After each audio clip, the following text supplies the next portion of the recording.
Welcome to Ensuring Success, or welcome back if you've been here already today. We are so pleased to have you as part of our remote audience today. We are live in Dallas at AMS Pictures and about to present you with a session on something that you might find extremely necessary, and you might not have even heard about it yet. So we're hoping that you're going to find this very exciting. Before we get into this session, I have a little bit of housekeeping. If you've already been to other sessions, I apologize because you may have heard this already several times, but I'll be somewhat brief. If you plan to get CPE for this session, what we will do is display 3 different numbers at the bottom of your screen throughout the session. We'll call attention to them so you don't miss them. And what you need to do is write those numbers down.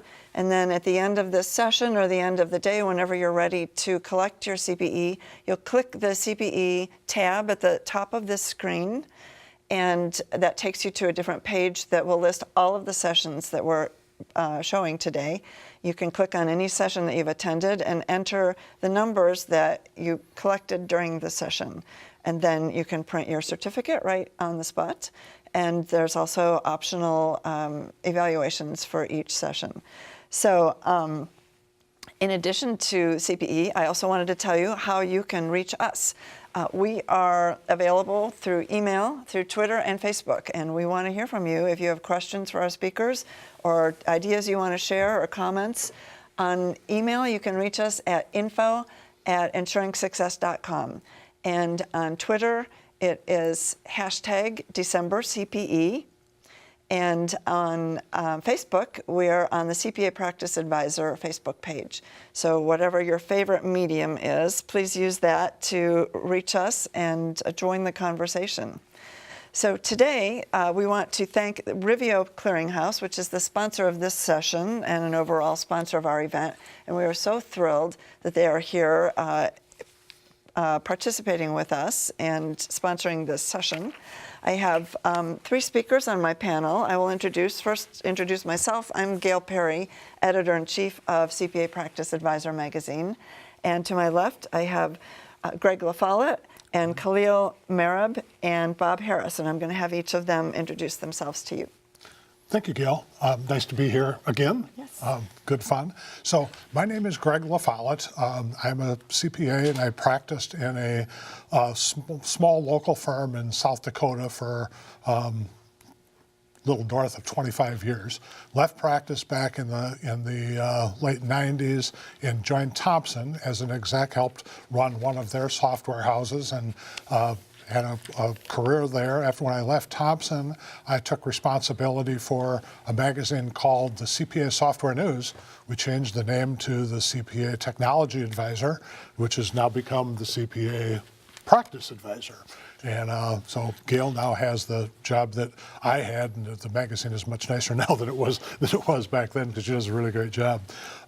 When I finally found my replacement at the magazine, I consulted exclusively with the vendor community and all the different companies that serve the profession. And one of my clients was CPA.com, then CPA to Biz.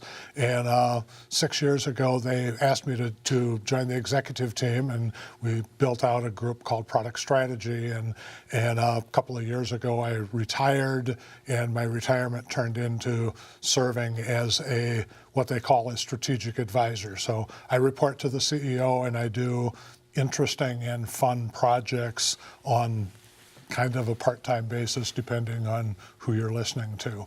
So, that's kind of my background. And the reason I share that is I want you to, as we're talking about this, to kind of understand the background from where I come and why I might, what my worldview is. So, and I told Khalil that my bio would take a while because I'm very old, and you're very young. So.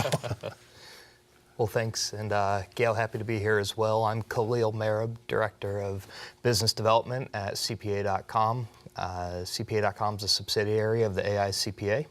We empower firms and their clients for the digital age by supporting firms in all their core service areas. So I've been intimately involved with the Rivio Clearinghouse initiative, among other things, and happy to be part of this discussion today. I'm Bob Harris, and I've been fortunate over the years to served the AICPA in a number of capacities. Starting in 1989, I went on council, and I'm on council now. I was chair of the board of directors in 2009 and 10, and practiced in a small local firm in Vero Beach, Florida, for most of my career. But since being chair of the AICPA, our firm has joined Raymond, which is a larger firm. And I've had the fortune of also representing these last 6 years the AICPA at the International Federation of Accountants. And that's been one of the most delightful volunteer positions I can say I've ever been in. The nice part about what I did about 20 years ago, I ended up getting the very first case I ever had, helping defend a small CPA firm down in Fort Lauderdale, Florida. And since then, I've now done over 500 cases. So what I do is I bring to this group, at least, and in the Rivio product, a lot of insight, and having been in firms, seeing firms do exactly what Rivio hopes will prevent it from happening to firms. And I can give a little bit, I'll give a number of stories on just what I've seen out there and what kind of problems firms have with fraudulent financial statements. Super, thank you. So some people may not have heard of Rivio Clearinghouse yet. It's a fairly new product and concept in our profession. So we'd kind of like to know what it is and why it came about, what caused it to come about. Sure. So I think the idea really started a few years back when we started taking a look and talking with the key stakeholders of financial information for private companies. So the CPA firms that are providing that information, the private businesses themselves, and ultimately the lenders and investors relying upon that information. Really, that the exchange methods that are being used today in a lot of ways are broken and are in need of improvement. So, the capital market here in the U.S. is based on this idea of financial reliability, that the information you're relying upon to make decisions is accurate, is validated, and is authentic. And so because of the technology available today to fraudsters and others out there, the current exchange methods are really in jeopardy, and there's been fraud perpetuated because of that. So this has been an interesting project and journey as we've talked to a lot of those stakeholders and hearing from each of them on just some of the ways that those exchange ways could be improved.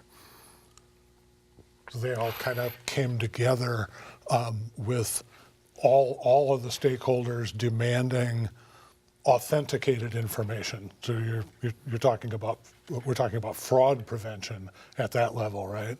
That's correct. Yeah. So there's a few trends driving. I think if we look at the way information is being exchanged, there's a few trends driving the need for that exchange. And if you want to pull up the first slide here, and we can just take a quick look at some of these trends are really the demand for authenticated information that's being vocalized by key stakeholders and users of this information, so lenders and investors primarily. And that demand and trend is being driven largely in part by the fraud that's occurring. The second is this idea of digital transformation of financial services. So this is one of those hard trends, I think, when we look out at the way technology is being used. There's no argument that things are becoming more digital in almost every aspect of our lives. And so that digital transformation trend is, we're seeing that proliferation in the fintech space. We've seen over $40 billion of venture capital money poured into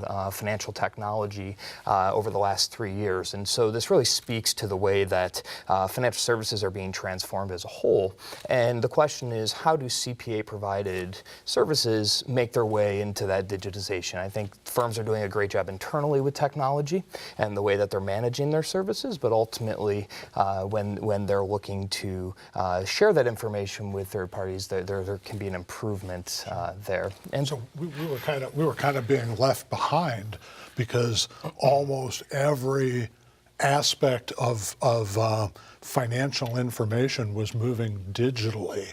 In a bank, for example, a lender would gather data about a potential loan. Everything they got was digital except the financial statements.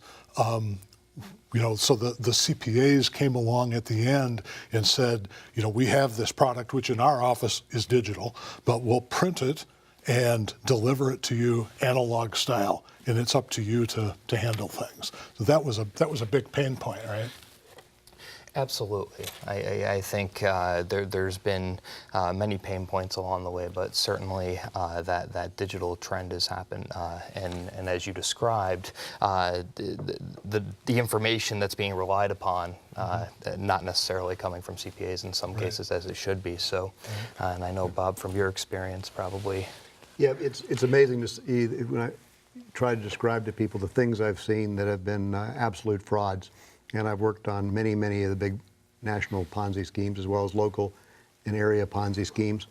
And it never fails to amaze me the quality of some of the frauds. Now, many firms think about a fraudulent financial statement. They're thinking about they've issued a report on a set of financial statements that in themselves are a fraud, but that may not be the case. I'll give you a great example of one I saw in a firm where there was actually a financial statement prepared for a particular hedge fund, which never had an audit. But the hedge fund, head of the hedge fund was distributing that audit and using a CPA firm's name. And it looked great. Another CPA firm got it and said, called up the hedge fund and said, you know, I've looked at a lot of audits over the years, and this is a really good firm, but I'm surprised the balance sheet doesn't balance.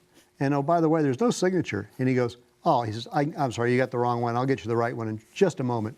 15 minutes later, they had the signature, and it looked real. And also the balance sheet, amazingly balanced now. So it was nice that the second CPA firm was actually doing the review work, but the company had never been audited. And the fraudster actually had prepared the whole set of financial statements and the report, and it looked absolutely real. And people say, well, gee, you know, I'd never be found guilty for that. I didn't do it. Well, it's the person who's been in the deposition chair many times and listened to someone depose me on association with financial statements and trying to explain that you have no association when you really didn't do anything. The argument's going to come back, well, your name was associated with those financial statements. Don't you agree?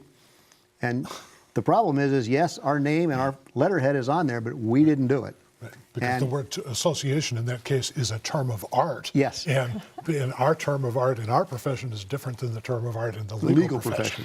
And the firm had no knowledge that this had ever occurred. I mean, they were shocked as anybody else when the lawsuit was filed.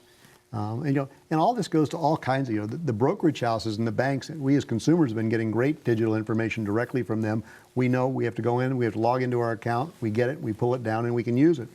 But there's many of the fraudsters are very good at taking those same things, turning them into some of the most beautiful PDFs you've ever seen, and you would swear they were real.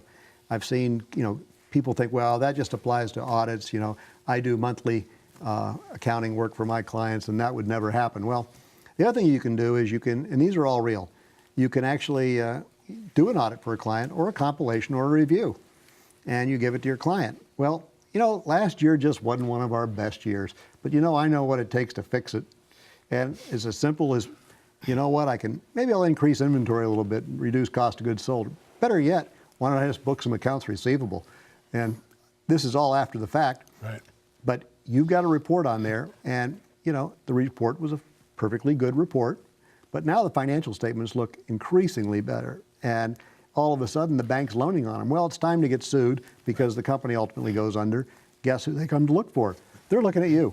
And the bank knows that firm had a relationship with that client for years. Yep. And every year they got the report. Now this year, all of a sudden, they got a report. It was a fraudulent report, but they don't know it. And they loaned based on it. And so all of a sudden, it's your fault. And we get these cases, and so often we used to, let's focus on the work papers and see how bad they are. Now, we like to focus right away to make sure the financial statements are actually the same set of numbers that the CPA issued the report. Right. So it's an amazing world out there when you look at it and see the amount of fraud that does go on and you have no idea. So all the way from an audit being issued that you would never have anything to do with or changing the financial statements. And then, of course, you get into the issue of, and if anybody who's been in the business long enough knows, every once in a while, you do have to recall a set of financial statements. And that's always been an awkward process because the CPA, in order to preserve privity, tries not to know, the best they can, who all got them. Right. Define that privity, Bob. Privity is a relationship, is really the best way to think about it. If I'm doing your audit of your company, and I know you have a loan at XYZ Bank, well, there's no question I probably have privity there because I know that they require, I've read the loan covenants, and they require an audit be delivered within 90 days of your year end. So I know that you're not getting it from somebody else. I'm doing the audit, you're giving it to the bank. Right. So I've got privity with them. But what I don't know is, Greg, is let's say you decide, XYZ Bank's good, but I want to try A, B, C, C, D, E, E, F, and G, all the different banks. So I take my financial statements out to all those banks. Well, I don't know what you're doing with those financial statements, first of all, and I don't really want to know because I don't want to be in a relationship where they can sue me. So what what the product does to me, which is so fabulous, is that other than those who I know have privity because of my working with the client, it does protect me from from the other people you might give those financial statements to, because I can now prove I was not involved in delivery. Now, CPAs, as we all know, are some of the most helpful people in the world. We all want to serve clients well. We all want to do our best to make them successful, hope that they're going to do great. So when they call, and this goes across the board to tax, it doesn't matter what it is, and they say, hey, I'm looking at getting a loan to do X. And they can say, but I'm looking at 3 or 4 banks. Hey, would you mind taking those or sending them over to the bank for me? Now, I've already given you 15 copies when we delivered the audit, but instead it's easier to call up the CPA than to turn around and get them out of the file cabinet and deliver them yourself. And the CPA wants to do nothing more than help. So being the good guy and gal, they take them over. Some of them will go down and sit down and talk to the new banker they've never met before, use it as an opportunity to network. And unfortunately, when they're networking and creating this whole relationship, which they really had its unintended consequences. That was not the idea. They wanted to be helpful to the client. And most all CPAs can now relate to this because in the tax area, the steps you have to go through to give a bank a set of financial statements. And a real quick aside, this also applies to K1s. You take a big partnership where the CPA preparing the tax return has a relationship with maybe just the general partner and has done the work, prepared the tax return, but there's 200, 100, but it doesn't matter what it is, K1s that have to go out. Well, I can't tell you the number of lawsuits where one of those recipients of just a K1 in that partnership now claims that he has a relationship with you because you're his accountant. Why don't you just mail those for me? That was the question I always had. It gets that way. Or now what happens is, partnership returns have a tendency to come out just before the deadline. You have 30 days beyond that to get the individual return done. And you're up against a deadline. And your accountant now calls our firm and says, hey, if you send it by mail to my client, by the time he gets it over to me, I'm never going to get his return finished. Hey, would you just email me that K1? And now all of a sudden there's a better chance that you're going to end up in a relationship and they've got a greater claim. And then the next claim will be is when that general partner does anything wrong, whether it's legal or not, you had a duty to contact me as your client and let me know what he was doing. And there's not a practitioner watching who hasn't had this happen every single season. Right. And so this is something that I think, again, Rivio is an excellent way to avoid these type of issues. Right. And it puts all the onus on the client. And that's where it belongs. It is the client. This is something you can't reiterate enough, because lawyers really don't understand it. These are not your financial statements that you issued. It's the client's financial statements that they issued. It's your report. You have responsibility for that report. Right. That's the opinion. That's the one page. Amen. Yeah. So, Bob, when I practiced, and I always kind of had a problem with this idea of, we've issued the financial statements. It's hard enough. We've not issued the financial statement. We've issued the report on our financial statements.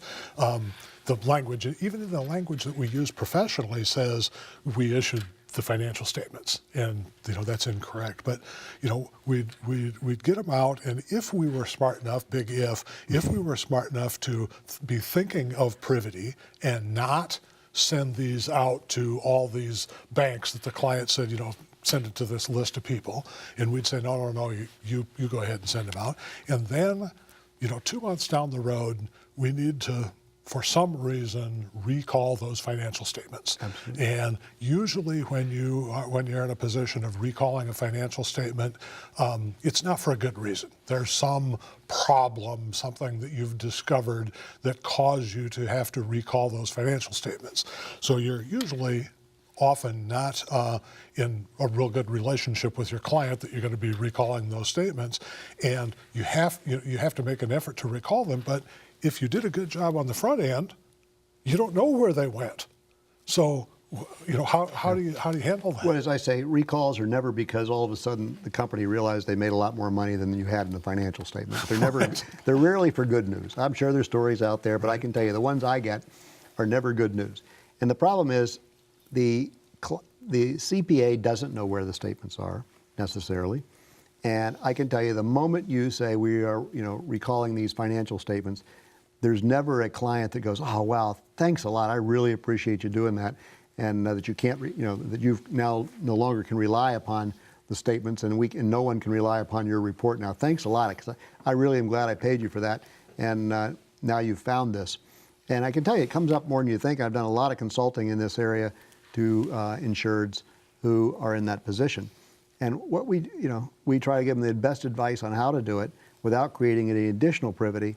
But the client's got to cooperate. And the problem is, at that point, the client does not want to, if it's a construction client, I can promise you it's already gone out to at least one of his bonding companies. Right. It may have gone out to a municipality that wanted to see the financial statements before they engaged him. It's clearly gone to a bank. It can go to leasing companies, insurance companies besides bonding companies. You don't want to be in that position. Right. And it's never good. So Rivio solves that problem, and that's another thing I really like about the product. Yeah, I think I'm ringing my little bell. Sorry, I need to interrupt for just a minute because we want to take our first little break right now. So we have a little video to show you. And then also right after that, there is our first CPE code. Okay. So we're going to break for just a moment, and we'll be back right after that. Hi, I'm Eric Auskerson, the CEO of CPA.com, and today I'm with Brian Fox, the president of Confirmation.com, and Rich Miller, special counsel of the AICPA. And we're discussing the new financial statement clearinghouse solution that we're bringing to market that's called Rivio. And let's just talk at a high level about some of the key points of this solution. When I think about this solution, I think about the discussions we've had with the banks and the private equity market and how they're concerned with the credibility of these financial statement documents, and they're beginning to, in the lending case, they're beginning to, rely on other documents, which is not what they should be doing. So what we're trying to do is, bring the exchange of private company information into the 21st century, and there's a lot of capabilities that we're doing this through. So Brian, why don't you just comment on a couple of those? Yeah, Eric, one of the biggest benefits to the Rivio service is that it's going to validate the CPA firms and ensure that the most current and unaltered documents are used by the key stakeholders and key viewers of those documents. So it's a huge benefit for all three parties involved, the accounting firm, the client, and those who may be using those financial statements. And Rich, from your vantage point? Well, from the CPA's vantage point, to be sure, it does eliminate and will eliminate and bring to a close the era of forged financial statements and forged reports. For anyone using this, they will in fact get the authentic document. Yeah, because that's one of the things that we're seeing in today's marketplace with technology. You can Photoshop reports.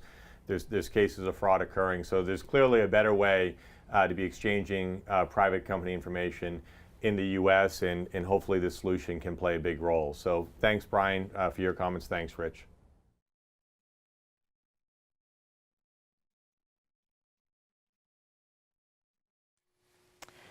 All right, thanks for taking that break with us. And we are going to display on the bottom of the screen the first CPE code for this session. So be sure to write that down. There will be 2 more codes coming later in the session. So we're talking a lot about the issues that accountants are facing and the problems that they might be encountering or putting themselves in a position of potentially encountering. And we understand that there's a solution in Rivio Clearinghouse. So is this a portal, or what exactly is the Rivio Clearinghouse, or why do we need this? Sure. No, I think that's a great question. And really, if we think about what we just heard from Bob and Greg a little bit, is just about the fact that there's this demand for authenticated information because of the way that fraud is occurring, and that those numbers are being changed and things like that by the time they reach the lender and investor. But because of a firm's concern with establishing that legal relationship, that privity relationship, the answer to that is not just for firms to start sending this information directly to those third parties, as we heard from Bob. So when we start thinking about how do we address these needs and solve this problem, the answer in the word portal gets brought up a lot when we talk about Rivio, but I think the traditional term of portal is really one where two parties are exchanging information, they're collaborating, so they're sending back and forth maybe versions in process and things like that along the way. With Rivio, what we have is a platform or a service that really facilitates communication through three different parties. So appropriate communication between CPA firms and their clients, and then a vehicle, that same vehicle, to allow those businesses to share that information with third parties, but still keeping that barrier between the firm and third parties. So there's this opportunity to have digital exchange of information without necessarily potentially creating a privity relationship between the firm and third party. But there is a confidence now that the information that was originally uploaded to a clearinghouse that's being shared was uploaded by that CPA firm initially, has not been altered by anyone, and then has been shared in its authentic format by the time it reaches the third party. And so I think that's the difference, where we see portals for firms having a large part and playing a big role in many services, but this is a final resting place for those financial documents that are being shared with third parties by clients. So I think we're seeing this too with the way that banks and lenders and things are going out and procuring information from a lot of different sources. This sort of digitization that I mentioned as a trend, and Greg, I think you shared in the beginning all of your background experience with Thomson and things that you've seen, and we're trying to do here is create really a digital on-ramp to that digital information highway to make sure that the financial statements and CPA prepared documents are still very much a relevant part of that lending or investing decision. One of the things that surprised me as we began working on and scoping the Rivio product was, I practiced in South Dakota, so I knew every single CPA in the state. I knew pretty much every banker, and it was a very small community. When I started hearing, talking to Bob, and Bob and I go way back, and understanding that there were people in the country making up CPA firms. Photoshop is great. You can make really nice looking letterhead, and they just make up a firm, and prepare financial statements and put that firm's, newly formed firm's letterhead on it and send it off. So it could be an authentic financial statement with a firm statement or a firm opinion on it, but the firm doesn't even exist. And Bob, you gave an example of a firm that that was duped, but this firm is just plain made up. What's Rivio do for that? Is that a situation where the company just doesn't want to bother paying an accountant and they think they can do it themselves, but they want to make it look good? Mm-hmm. Okay. And I've actually seen fraudulent offering statements. This is how the extent some of the fraudsters will go to when they're raising money. They prepare an entirely fraudulent offering memoranda, naming the CPA firm, putting projections in here, and it looks so darn real you can't make it up. And what they've done really is just cut and paste from ones they found on the internet.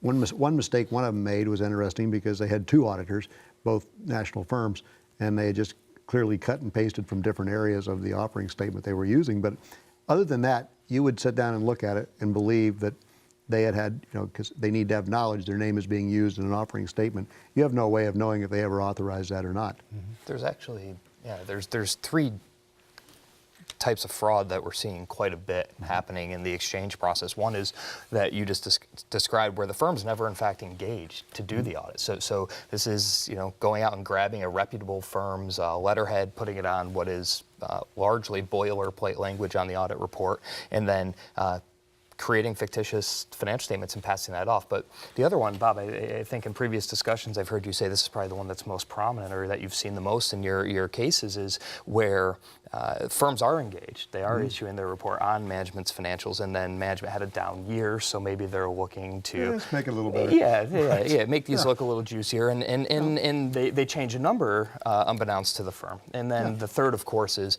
is there an unlicensed firm? Our partner in Rivio actually is Confirmation.com, which many know is the mandated by 8 out of the top 10 banks to do capital confirmations through the audit process, and they say on a monthly basis, there are multiple occurrences of non-licensed firms trying to do audit confirmations or perform an audit engagement. So I don't know if you have thoughts.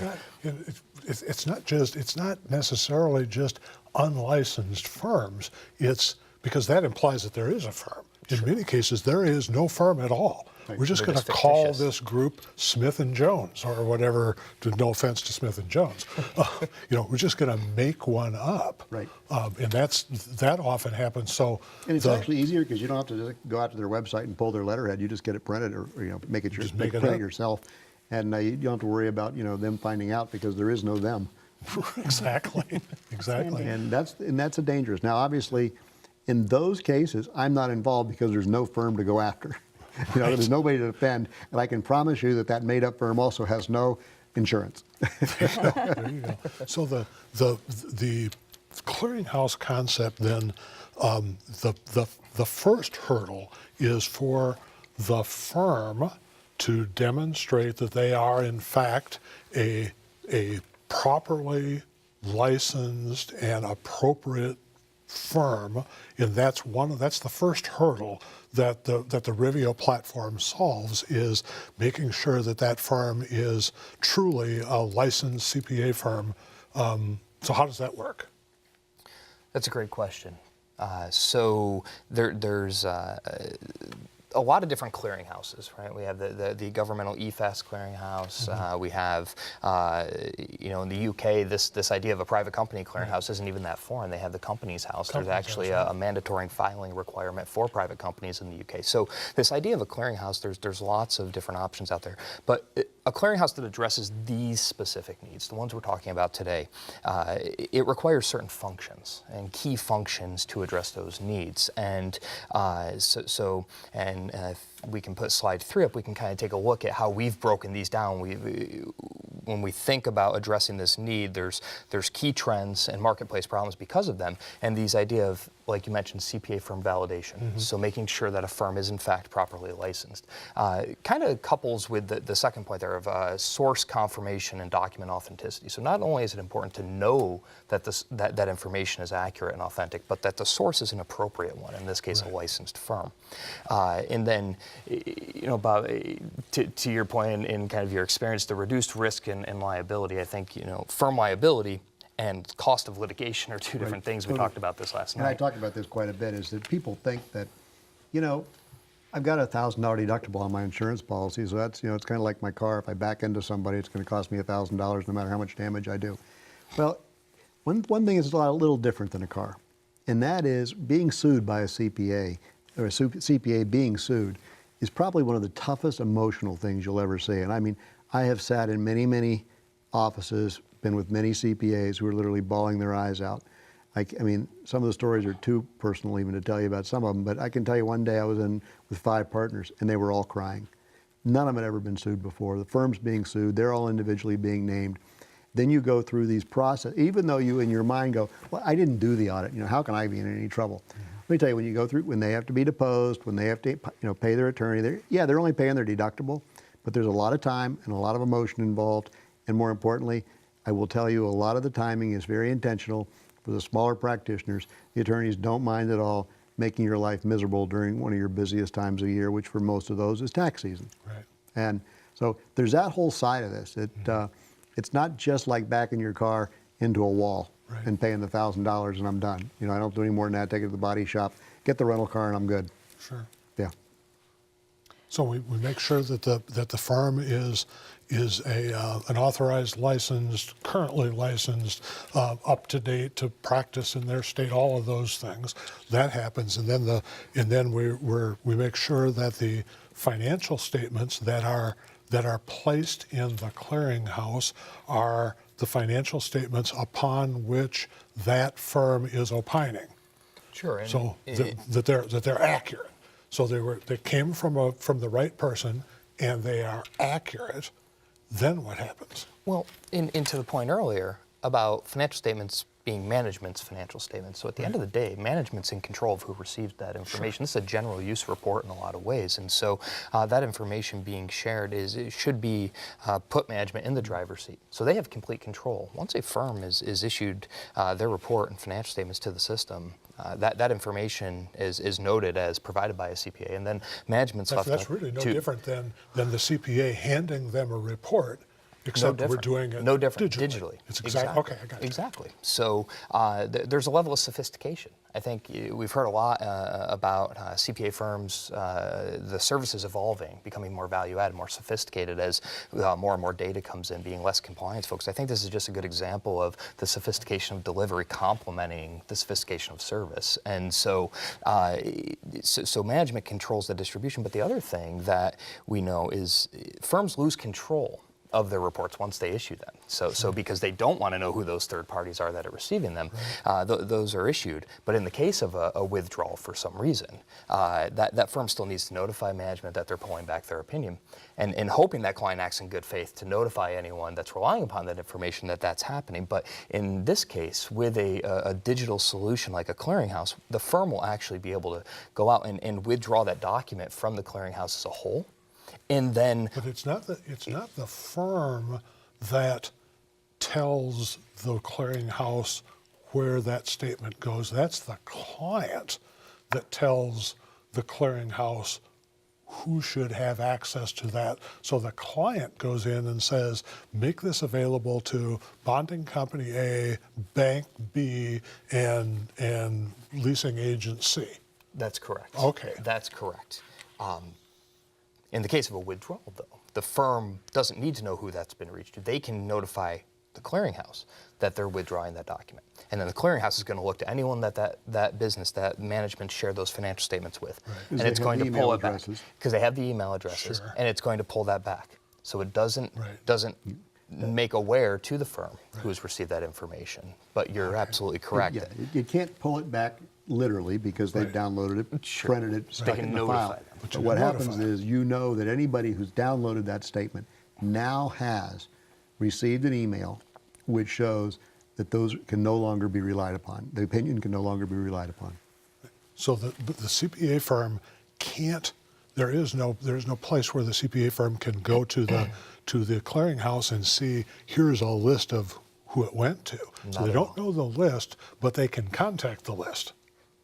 They don't. The clearinghouse does. The clearinghouse does. Exactly. That's right. The clearinghouse They does. authorize it. And are you going to cover the peer review point too on this too, the validation of the firms? Yeah, validation, I think, there's a certain component with the clearinghouse, I think, where firms, licensed CPA firms need to be enrolled in the proper peer review process to perform some attest engagements. And so one of the things that we're starting to do now is look at extending validation through proprietary means to make sure that the firms are enrolled in the proper peer review program to be able to perform the services that they're uploading to them. There's a very public one that everybody's heard about that goes back to probably the single largest Ponzi scheme in the U.S., which was where the CPA firm was telling the AICPA, no, we don't do any audits, but yet the biggest, where they were in fact providing an audit to the largest fraudster in the country. Sure, and if you would have looked at that firm performing that audit on a multi-billion-dollar company, and they could have worked every man-hour in the year probably and not been able to complete that engagement. So, right, and there was no peer review, obviously. Correct. And thus, this is one more step that I think has been ingenious when this was developed to take care of that problem. Okay, we're going to take a second break at this point. We have another video from Reveal Clearinghouse, and we'll follow that up with your second CPE code. So we'll be right back. Can you talk a little bit about the importance of looking at the current document and how this system makes sure that the users are always looking at the current audited financial statement? Well, it's actually, Eric, more than just looking at the current document. It's looking at the correct document, the authentic document.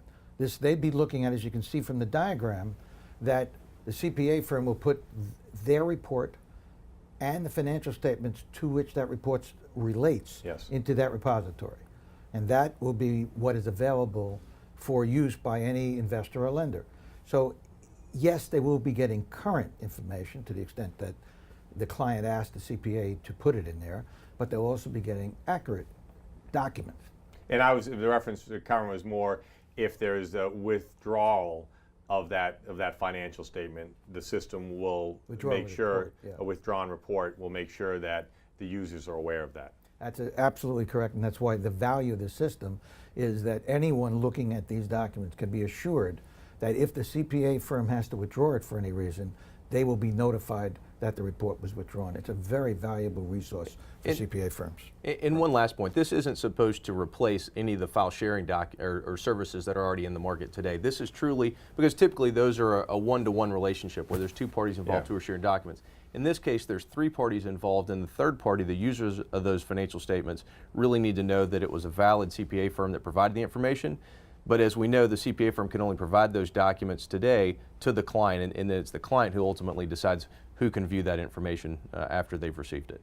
Yeah, so Brian, it's like this intelligent workflow system, multi-parties, lots of different controls and capabilities that separates it from some of the portals out there that serve other important purposes. Absolutely, it's really built to complement those portals and file sharing services that already exist. Well, thanks, Brian and Rich, for this quick walkthrough of how this system works.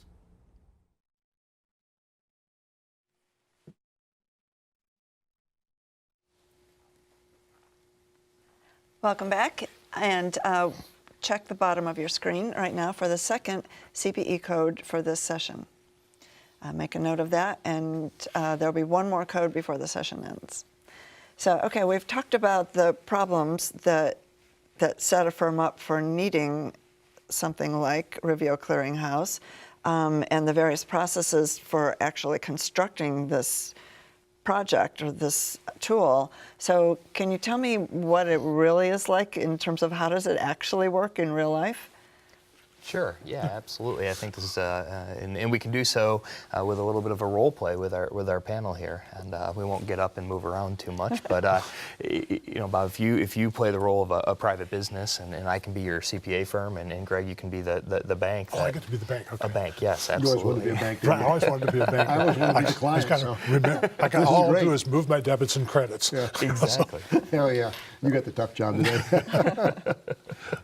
So, as a firm, when I go to issue my report on your financial statements, I would upload that information directly to the Clearinghouse, and I would send that to you. So I would send you 2015's financial statements, and you'd receive a notification. It's as simple as uploading a document to any sort of platform, and you would receive an email notification that you had a new document to your attention.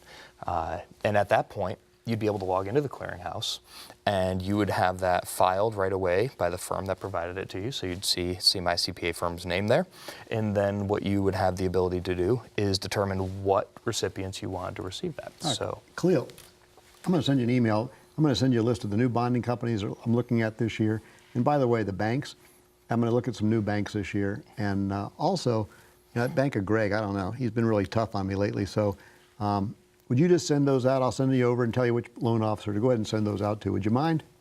well, we would actually mind because that's not a best practice. Wait, aren't So- you my CPA? We Don't you want to absolutely help are. me? Right, exactly. And we've given you this great tool and this great resource and vehicle to exchange that information. But that's the point now is you have that for as many recipients that you want to send that to.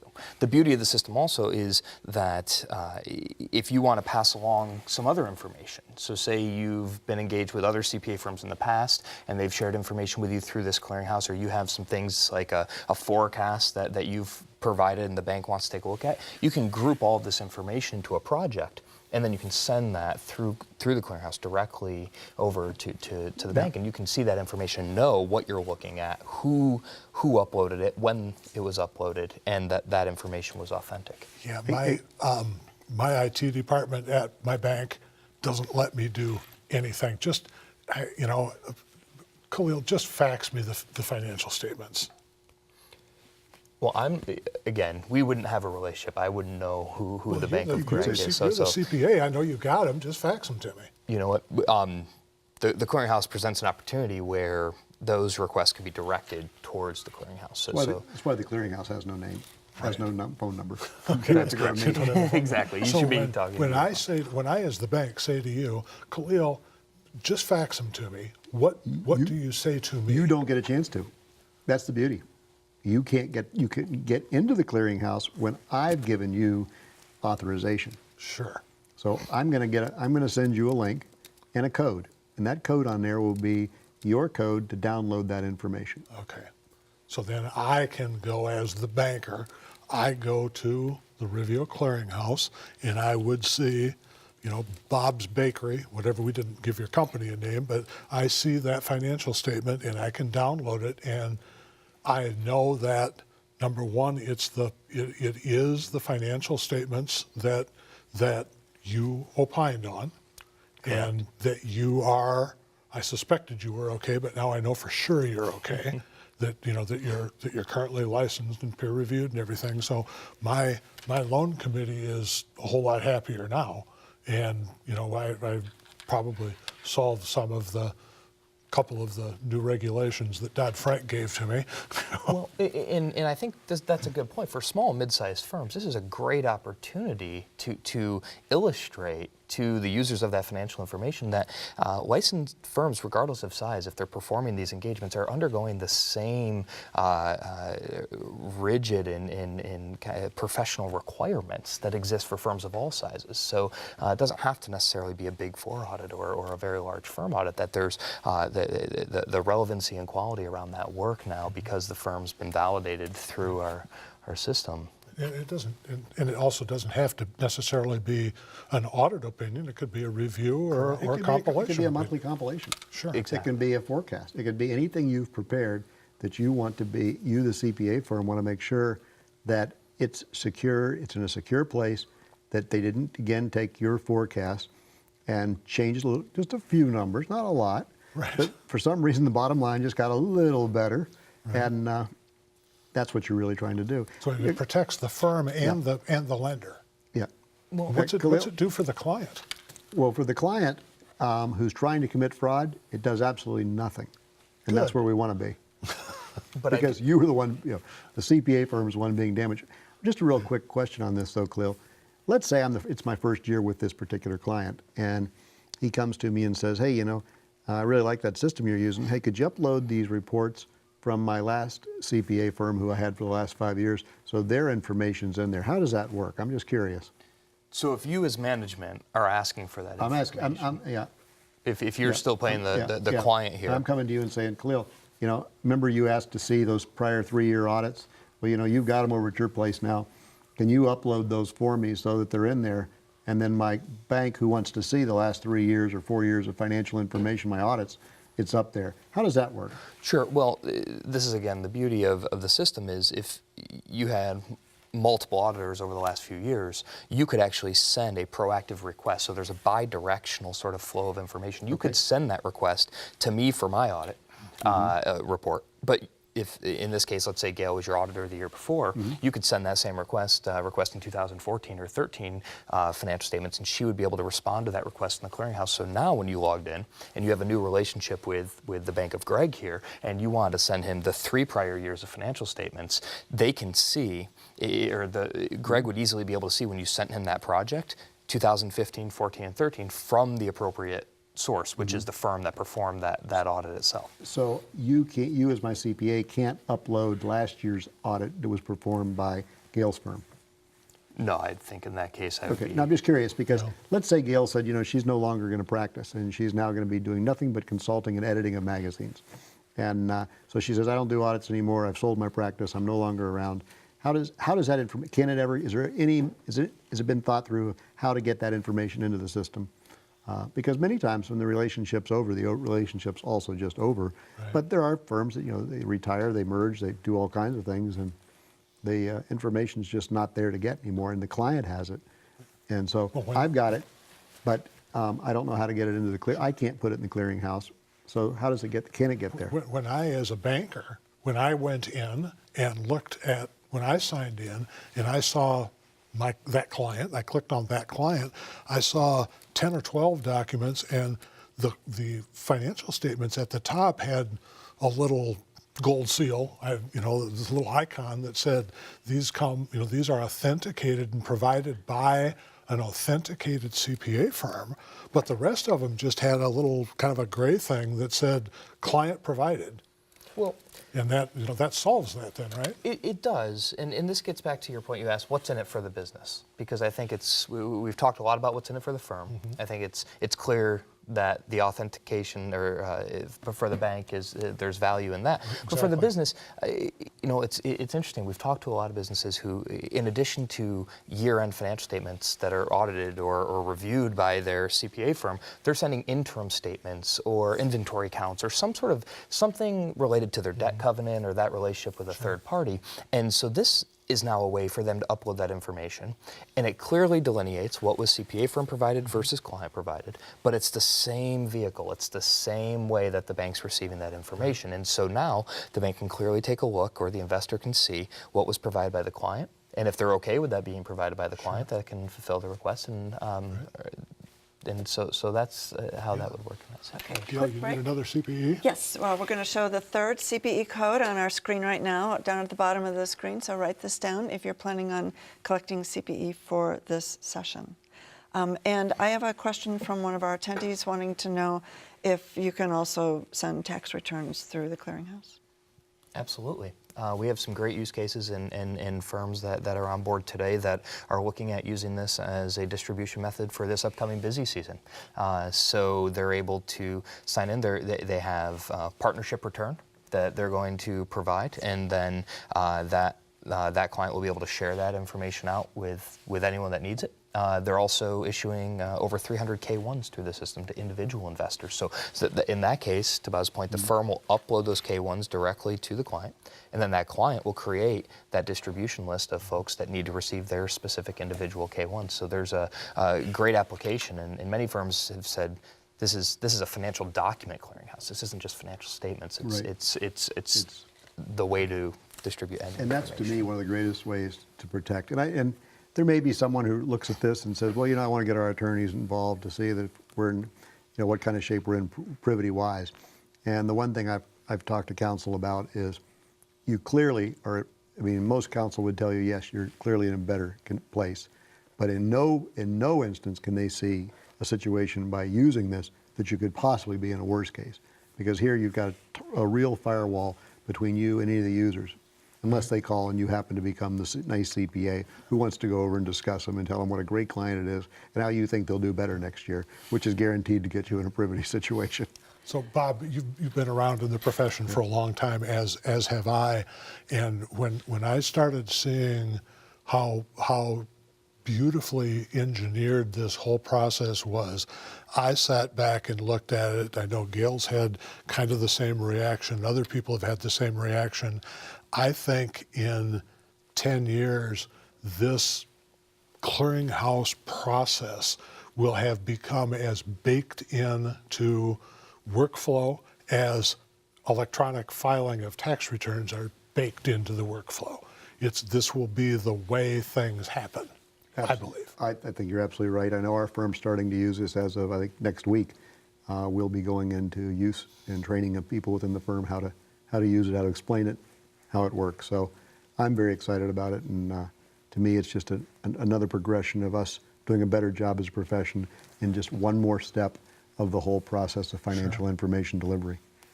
Okay, we're out of time, but I do have one quick question from the audience I want to get to before we finish up, and that is the payment structure. Who pays, and what's the structure for payment for use of Rivio Clearinghouse? Absolutely. So the Clearinghouse is available today.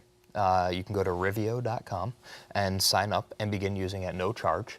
And then the fee structure is based largely on volume.